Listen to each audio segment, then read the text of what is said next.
Hello students, welcome in M commerce classes. हम Avinash and आज हम लोग पढ़ने वाले हैं क्लास 12th की अकाउंटेंसी। So let's start.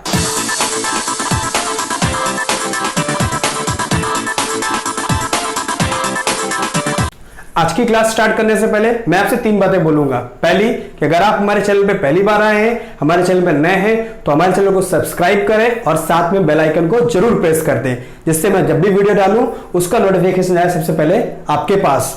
दूसरी चीज कि अगर आप कॉमर्स के स्टूडेंट हैं तो बहुत अच्छी बात है, ये वीडियो आपके लिए बहुत इंपॉर्टेंट है। बट अगर आप कॉमर्स के स्टूडेंट नहीं है तो भी जनरल नॉलेज के लिए ये वीडियो आपके लिए बहुत इंपॉर्टेंट है, तो प्लीज वीडियो को जरूर देखें। और तीसरी चीज, मैं उन लोगों से रिक्वेस्ट करूंगा जो लोग वीडियो को पूरा नहीं देखते हैं और स्किप कर देते हैं। देखो भाई, अगर आप लोग वीडियो को पूरा देखोगे तो ही उसका फायदा मिलेगा, अदरवाइज आप वीडियो को हाफ करके, स्किप करके, बढ़ा करके देखोगे तो उसका कोई बेनिफिट नहीं मिलेगा। बिकॉज क्योंकि जो चीज मैं समझाने वाला हूं उसको आपको पूरा सुनना है। अगर आप आधे में छोड़ोगे तो वही हो जाएगा, आधे जल गगरी चल कर जाए। सो ज्यादा टाइम न वेस्ट करते हुए वीडियो को स्टार्ट करते हैं। हमारे प्रीवियस वीडियो में क्लास 12th की हमने अकाउंटिंग फॉर पार्टनरशिप फर्म उठाया था, जो है फंडामेंटल, यानी बात की थी, यानी बिजनेस की जो ओनरशिप है ना, बिजनेस की ओनरशिप को कौन संभाल रहा है? पार्टनर। Partner means owner. भाई सोल प्रोप्राइटर में क्या होता था? वहां पे सिंगल ओनर होता था, तो वहां पर जितना प्रॉफिट हुआ सिंगल ओनर ले गया, कोई वहां पर किसी तरह का ऑब्जेक्शन करने वाला नहीं था। लेकिन यहां पर क्या है? बिजनेस है। बिजनेस की जो ओनरशिप संभाल रहा है ना, वो पार्टनर संभाल रहे हैं। अब यहां पर जो ओनर है वो मोर देन वन, यानी एक से ज्यादा यहां पे ओनर है, यानी दो या दो से ज्यादा, 3 भी हो सकते हैं, 4 भी हो सकते हैं, पर मैक्सिमम पार्टनरशिप फर्म के अंदर 50, मिनिमम 2 और मैक्सिमम 50 इन पार्टनरशिप फर्म। यानी आप कह सकते हो एक पार्टनरशिप फर्म में मिनिमम 2% पार्टनरशिप से स्टार्टिंग कर सकते हैं और मैक्सिमम जो है 50 मेंबर पार्टनर बन सकते हैं किसी भी पार्टनरशिप फर्म के अंदर। तो आइए इस पार्टनरशिप फर्म के अंदर प्रॉफिट और लॉस, इसी का झगड़ा है, तो प्रॉफिट और लॉस को कैसे डिस्ट्रीब्यूट किया जाएगा, आइए इसका डिस्कशन स्टार्ट करते हैं। तो हमारे सामने जब हम इसको पढ़ने बैठते हैं तो पहला क्वेश्चन हमारे सामने आता है कि how many accounts are prepared in fundamental. Fundamental के अंदर कितने अकाउंट्स प्रिपेयर किए जाते हैं? Accounting for partnership firm fundamental में कितने अकाउंट्स प्रिपेयर किए जाते हैं? तो सीधा that is profit and loss appropriation account. हम यहां पर पहला अकाउंट बनाते हैं जिसका नाम है profit and loss appropriation account. Second बनाते हैं partners capital account and third है बैलेंस शीट। आपको बता दें फर्स्ट एंड सेकंड ये तो अकाउंट है, बट जो ये है ना बैलेंस शीट, आप लोग क्लास 11th में अगर आप लोगों ने पढ़ा होगा तो वहां पे बैलेंस शीट थी। तो बैलेंस शीट क्या होती है? एक फाइनेंशियल स्टेटमेंट होता है बिजनेस का, जिसमें बिजनेस की एसेट और लायबिलिटी के बारे में इंफॉर्मेशन होती है। सो आइए समझते हैं इनको थोड़ा सा डीपली। ओके स्टूडेंट, जब हम लोग पार्टनरशिप के लिए अकाउंटिंग करने बैठते हैं फंडामेंटल के अंदर, तो सबसे पहला जो अकाउंट बनाते हैं वो है हमारा profit and loss appropriation account. आइए जानते हैं कि यह अकाउंट क्यों बनाया जाता है, यह अकाउंट क्या है और इसके अंदर क्या क्या चीजें आती हैं। आइए देखते हैं। देखिए profit and loss appropriation account, students एक बात आप ऐसा ध्यान रखिए सॉरी, कोई भी बिजनेस हो, बिजनेस होता है, बट बिजनेस की ओनरशिप अलग अलग हो जाती है। ओनरशिप का मतलब होता है जो उसको फंडिंग करता है, जो उस बिजनेस को शुरू करता है। लाइक बिजनेस में अगर कोई सिंगल ओनर है तो सोल प्रोप्राइटरशिप, बिजनेस में अगर 2 ओनर हैं तो पार्टनरशिप, और बिजनेस में 100 ओनर्स हैं, company means share holder company.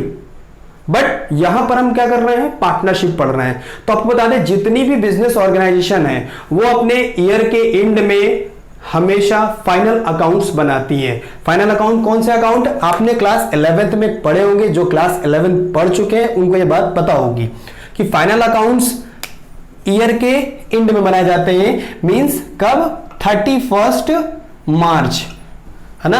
आपको बता दूं 1 अप्रैल, एग्जाम्पल मैं ले सकता हूं 1 अप्रैल टू 31 मार्च 2020, ये हमारे बिजनेस का फाइनेंशियल ईयर होता है। मतलब 1 अप्रैल को बिजनेस स्टार्ट होता है और 31 मार्च को बिजनेस बंद कर दिया जाता है। बंद करने का मतलब होता है बिजनेस की एक्टिविटीज को रोक दिया जाता है और अकाउंटिंग स्टार्ट की जाती है कि बिजनेस को प्रॉफिट हुआ है कि लॉस हुआ है, ये जानने के लिए स्टार्ट कर देते हैं। अब प्रॉफिट निकालने के लिए होता है। हर बिजनेस क्या करता है, ट्रेडिंग अकाउंट बनाता है, प्रॉफिट एंड लॉस अकाउंट बनाता है, not profit and loss appropriation, profit and loss account बनाता है, एंड नेक्स्ट है बैलेंस शीट। तो ये तीनों ही बनाए जाते हैं, बट बैलेंस शीट यहां पे हम नहीं पढ़ेंगे, वो पढ़ चुके हैं। बैलेंस शीट तब बनाई जाती है जब सेटलमेंट पूरी तरीके से हो जाता है, बट यहां पर हम क्या करेंगे, ट्रेडिंग अकाउंट और प्रॉफिट एंड लॉस अकाउंट बनाएंगे। ट्रेडिंग अकाउंट कौन सा अकाउंट होता है, ट्रेडिंग अकाउंट सीधी बात है, एक ट्रेडिंग अकाउंट एक नॉमिनल अकाउंट है और इस अकाउंट के अंदर क्या फाइंड आउट किया जाता है, बिजनेस का जो ग्रॉस प्रॉफिट होता है या ग्रॉस लॉस होता है, ओके, ये निकाला जाता है। और प्रॉफिट एंड लॉस अकाउंट से क्या निकाला जाता है, जो भी बिजनेस का नेट प्रॉफिट और नेट लॉस होगा उसको फाइंड आउट किया जाता है प्रॉफिट एंड लॉस अकाउंट की मदद से। अब यहां से हमारी अकाउंटिंग स्टार्ट हो जाती है पार्टनरशिप के लिए, यानी हमको क्या मिल गया है, नेट प्रॉफिट और नेट लॉस। हमको नेट प्रॉफिट और नेट लॉस दोनों में से कुछ एक ही होगा, वो मिल गया है। अब इस नेट प्रॉफिट या नेट लॉस को पार्टनर्स के बीच में डिस्ट्रीब्यूट करना है। तो पार्टनर्स के बीच में प्रॉफिट या लॉस को डिस्ट्रीब्यूट करने के लिए, वो भी एप्रोप्रिएट मैनर में, एप्रोप्रिएट का मतलब होता है सही तरीके से, यानी बिजनेस ने जो भी प्रॉफिट या लॉस अर्न किया है उसको पार्टनर्स के बीच में सही तरीके से डिस्ट्रीब्यूट करने के लिए हम लोग क्या बनाते हैं, profit and loss appropriation account.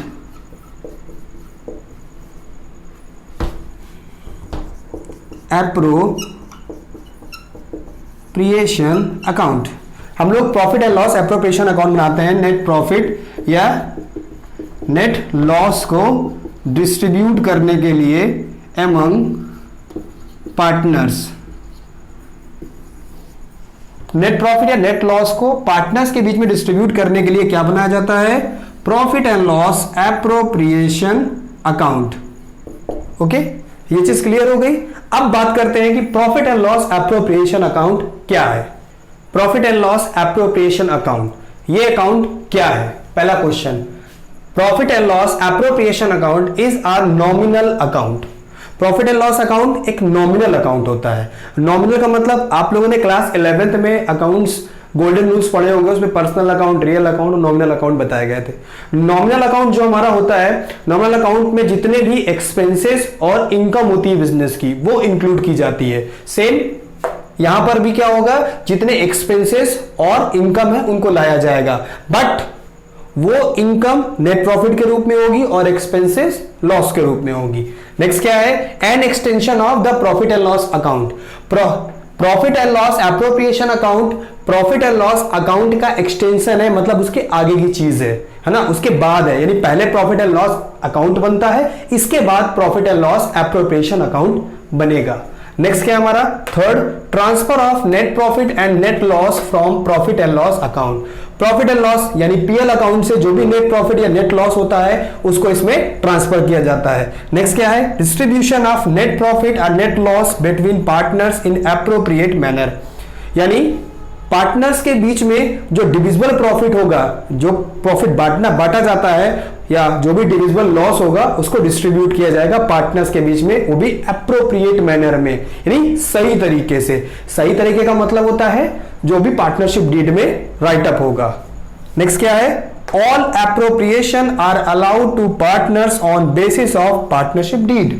Partnership deed के अंदर जितना पार्टनर्स को एप्रोप्रिएशन मिलना होगा वो सब कुछ profit and loss appropriation account के अंदर अलाउड किया जाएगा।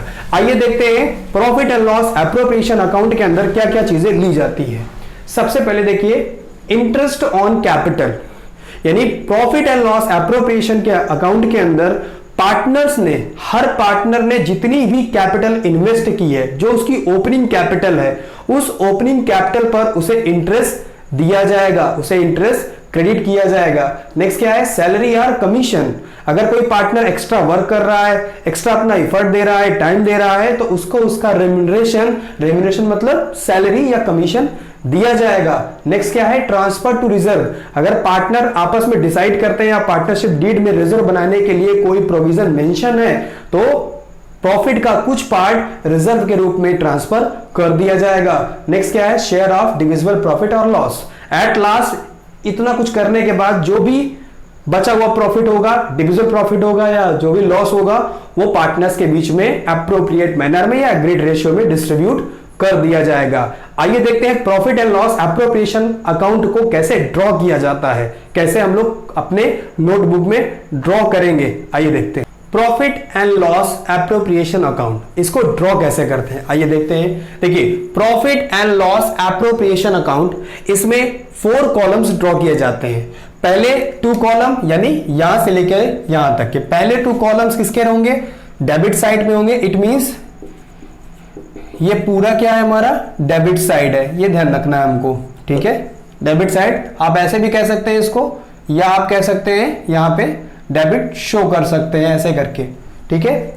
और बाकी के जो 2 बचे हुए कॉलम हैं ये हमारा किस चीज के हैं, क्रेडिट साइड को शो करते हैं।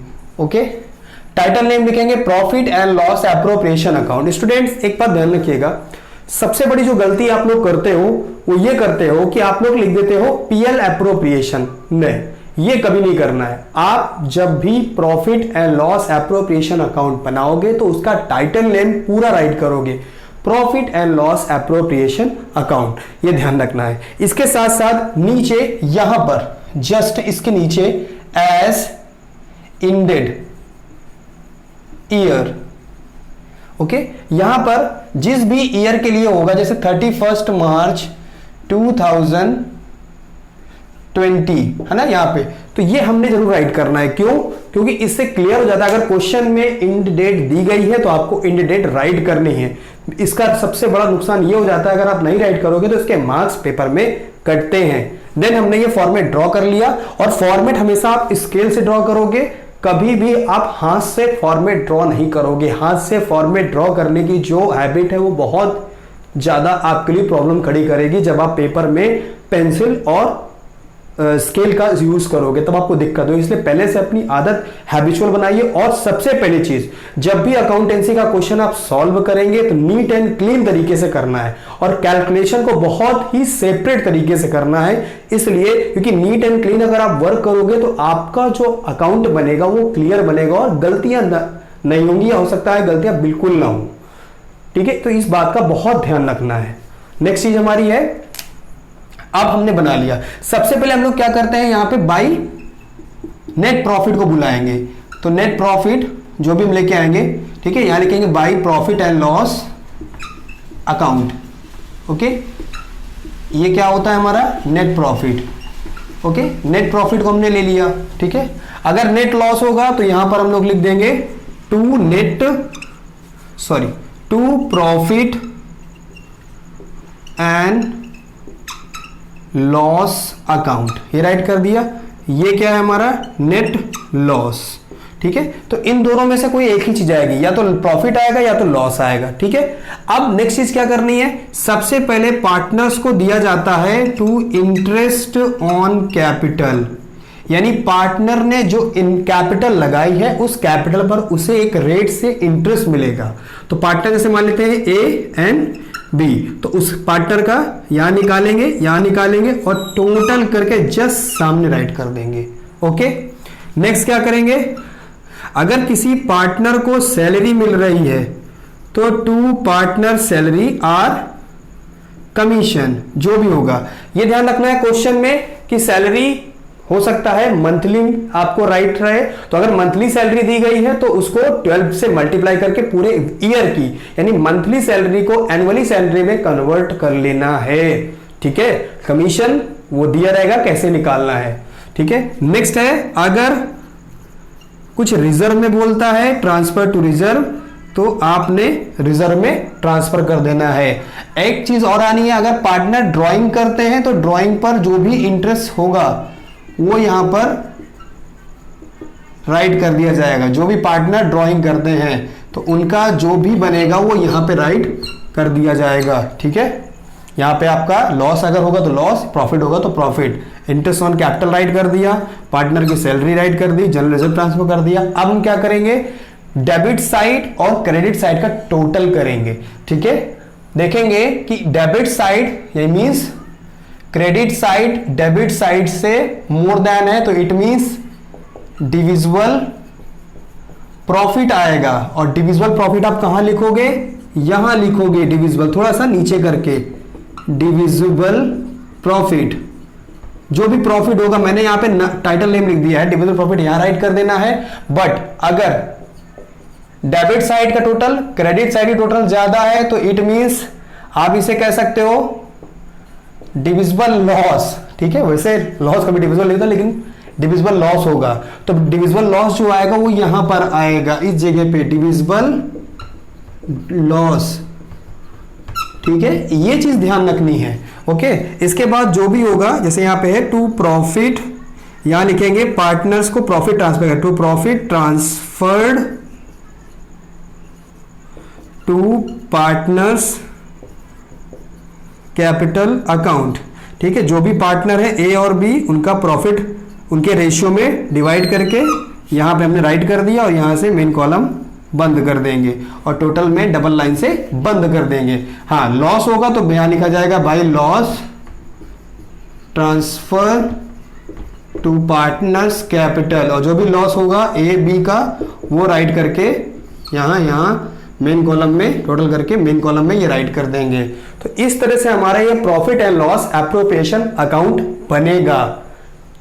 अब मुझे नहीं लगता कि यहां पे आपको कोई प्रॉब्लम होगी। अगर कोई प्रॉब्लम है तो आप कमेंट बॉक्स में कमेंट करके मुझे बता सकते हैं कि आपको क्या प्रॉब्लम है, तो मैं उस पर एक वीडियो और निकालूंगा। मिलते हैं नेक्स्ट वीडियो में, बट जाने से पहले अगर आपने वीडियो को लाइक नहीं किया तो लाइक कर दीजिए, शेयर कर दीजिए, और चैनल को सब्सक्राइब नहीं किया तो सब्सक्राइब करिए और बेल आइकन को जरूर प्रेस कर दीजिए।